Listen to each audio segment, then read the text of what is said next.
Hello everybody, Marty Richards with Richland Center Tourism here. Hey, I promised more information and I am going to deliver about the Fire in the Hills Motor Show here in Yuba coming up this Saturday of Labor Day weekend. There's a lot to cover, so I'm not going to rattle on like I usually do, and I'm going to turn right away to my guest and the man in charge if you have any questions, and that is Nathan Stowell.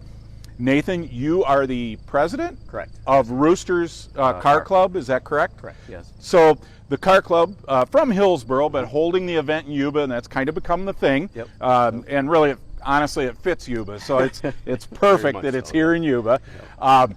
But if you could, first off, just give us a little history of the Fire in the Hills show and what it is or what it's been in the past. Well, originally we started with a show at a different venue, and the venue it went very successful, but the venue decided they were going to go in another direction, so we weren't going to do a show anymore. And one of our club members was a member of the Yuba Fire Department, and they said, well, why don't we hit up Yuba? So we did, and they were very welcoming, and it's just snowballed from there. I mean, they've really been welcoming the people. I always tell everybody, you're doing a good job with the show when the locals are excited about it, because they live here. This is their home, and when they're excited that you're bringing it to them, you're doing something right. That's right. Yep, absolutely. You need that buy-in to make it work well. The local businesses, I know, kind of get involved as well in this. Yes, very much so. Yep.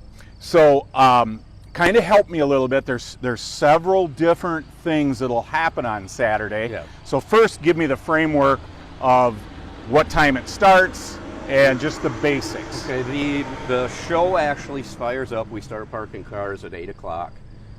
We have a pedal car race for the little kids that starts, I believe, at 10 o'clock. My times might be a little off, but at 10 o'clock. Then a band start around 11. We'll have bands all day, the car show.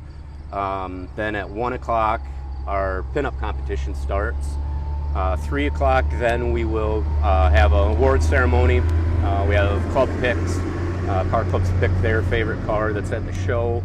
Then we draw for our raffle car around 3 o'clock, or once the awards are finished. Yep. Then we have some more bands going on, food, obviously our beer sales, and then right at dusk, then we have a flame throwing show, and then fireworks after that, and then our final band starts, should be right around 9 o'clock. Then that plays out till midnight, and then basically you don't have to go home, but you can't stay here. Our portion is done. Yeah. Actually, you can stay here. It's there is camping. Our portion is done. Yeah, there you go. So there's a lot to unpack there. You said about 3 things that I got to ask more information, and I might even be able to fill in some blanks here. Yep. So I heard pinup competition. So now help me out, but a little definition, or what I've learned about this over the last couple of years. This is really an art form. Very much. And it's not about skin to win. No. It's more so about pinup pageant, where we have women, and it can be all ages, I know, that are dressed in that 1940s to 1950s time frame that honestly, so I did do a little research on this, and the pinup came actually as propaganda that the United States government and the military used during the time of war, of World War II, and it was more about the clothing and the style than anything else. And would you say that's pretty accurate? That's very accurate. It's to celebrate that era of, us going, look at us, we're fine, kind of thing. And, I always say it was when, the dresses were just way more stylish. There wasn't the jean slacks or the the suit jackets kind of thing. Yeah. I just that portion of it really attracts me to it. It was a little more of a statement. Yes. The clothing was more of a statement. It was pretty broad and loud. Fabrics. Absolutely, and the hair was a big deal too. Huge part of it. So that I would say the hair and the clothing is more than whoever might be modeling it at times. Absolutely. So. Okay, so that's, I heard that. That was awesome. I heard the pedal car competition, which is pretty cool. So there's something for everybody. Get the kids involved. Yep. And then I heard flamethrower. So hold on. When I heard flamethrowing, And I'd heard this here a while back, and I was talking to Louis from Louis' Bar, and he said, oh, by the way, you got to check out the flame throwing competition. And I'm just like, stop the presses. Because I'm the kind of guy that if I could hurt myself with something, I'm in.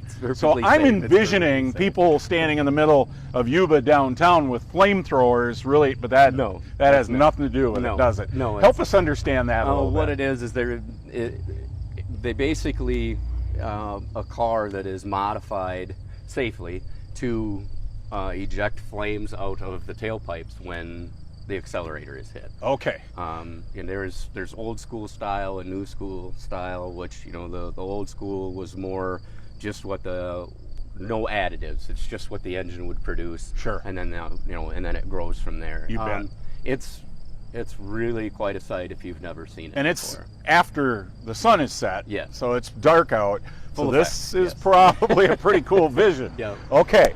And then fireworks to go on right after. So then so you got me there too with fireworks. I'm always in on fireworks. Right. Yeah. But and the Yuba Fire Department does an amazing job with that. Amazing job. Awesome. So we've got the pedal car competition. We've got the show competition with the cars. Yes. And that's not limited to your car club. You're just carrying on the contest. So help us out. What's it cost to enter for that, and what kind of cars would you invite? We have no cutoff other than 1970 and older.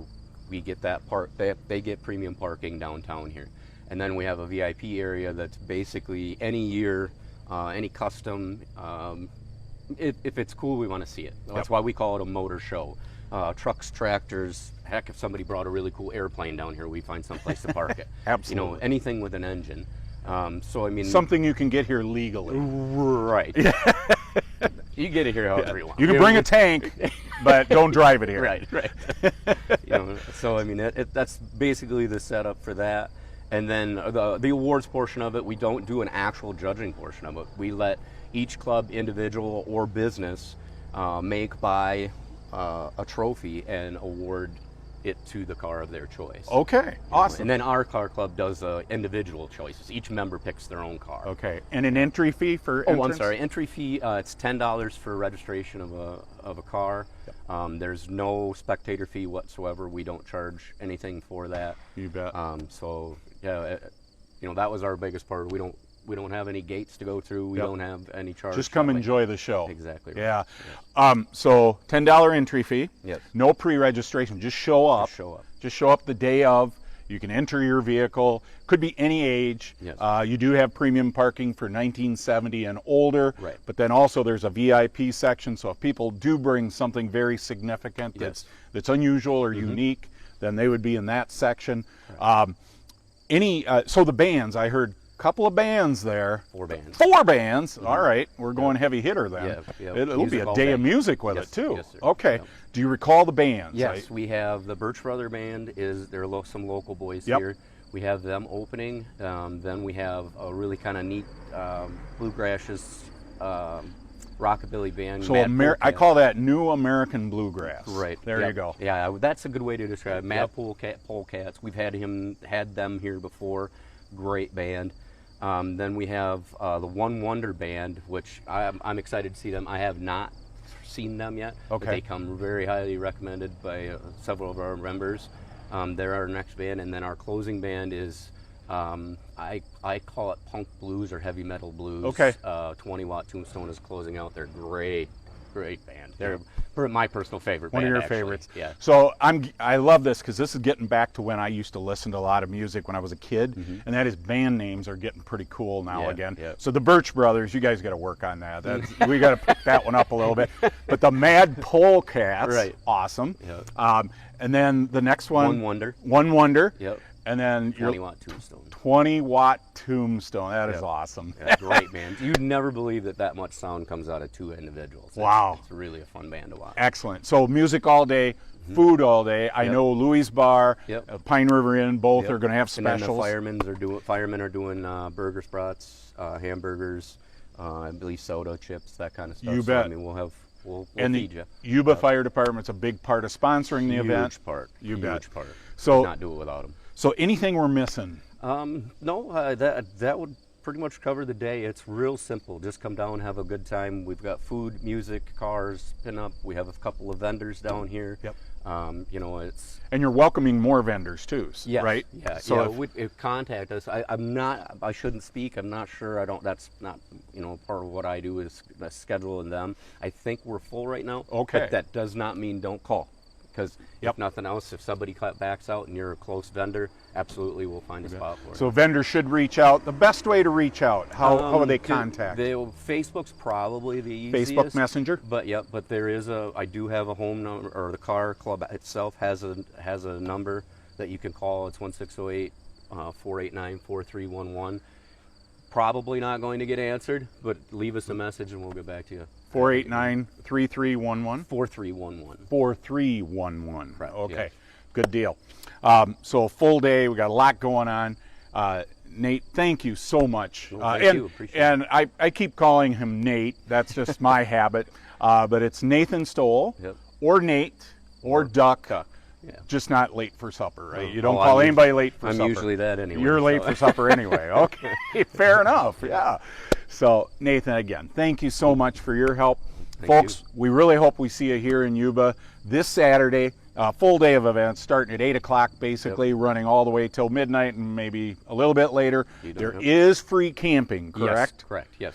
Free camping, no electrical or septic hookup, No. so you're kind of on your own on your island. But there is, I know, quite a bit of room over there. Yep. Really sounds like a fantastic show. We'd love to see you here. Many thanks to the Yuba Fire Department too. Oh, and Yuba in general, the people. And the village. Yes, absolutely. Are very supportive as well. So we hope to see you here this Saturday of Labor Day weekend. I'm Marty Richards with Nate Stowell for Richland Center Tourism. Have a fantastic Labor Day weekend.